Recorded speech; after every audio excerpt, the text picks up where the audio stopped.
panayam. Pero tungkol saan? Tungkol sa pag-iimbok. Ano pa ang hinahantay natin? Tara na!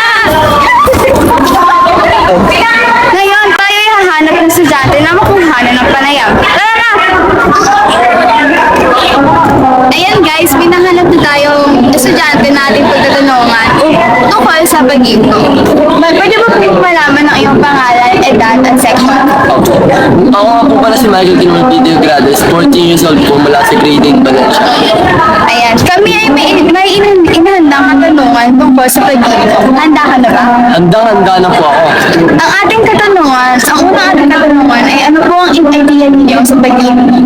Kasi po sa aking pansariling kaalaman, ang kahulugan po ng pag-iimpok ay ang pagtatabi o pag-iipon po ng pera upang magamit sa panahon ng kagibitan o pangangailangan.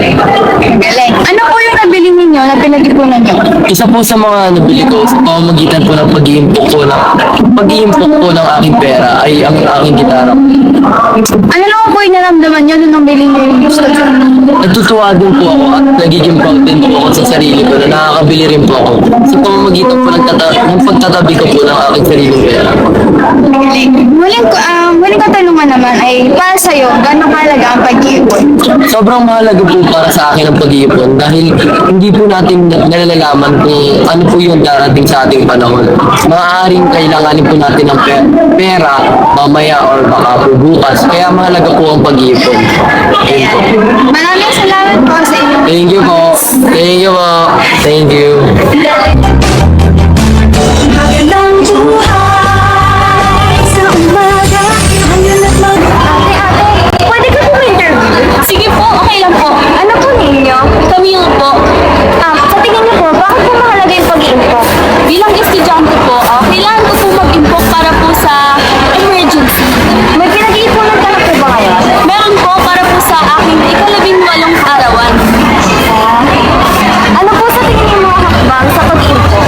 Ang mga hakbang po na gagawin ko ay matuto po akong maging gastador at pag hindi na po ako masyadong gumagastos, pwede ko na pong maipon po yung mga sobra ko pong baon. Okay po. Thank po ate. Thank you din po.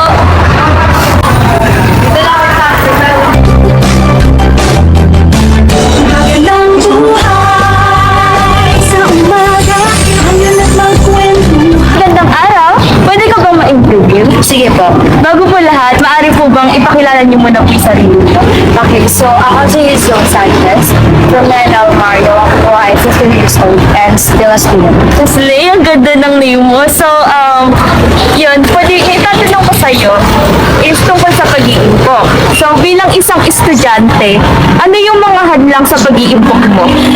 Isa sa mga naging hadlang ng pag-iimpok ko is yung mga projects na kailangan kong gastusan. Tapos yung pamasahe, yung baon ko. Kasi if lumaki ka sa household na financially unstable ka, mahihirapan ka talagang mag-impok. So as a student, I think yun yung isa sa mga nagiging hadlang. How about, ano yung mga ano naman, kunwari, nakapag-ipon ka na, ano yung mga advantages nito, yung mga good advantages, yung mga magandang na babahagi mo sa'yo?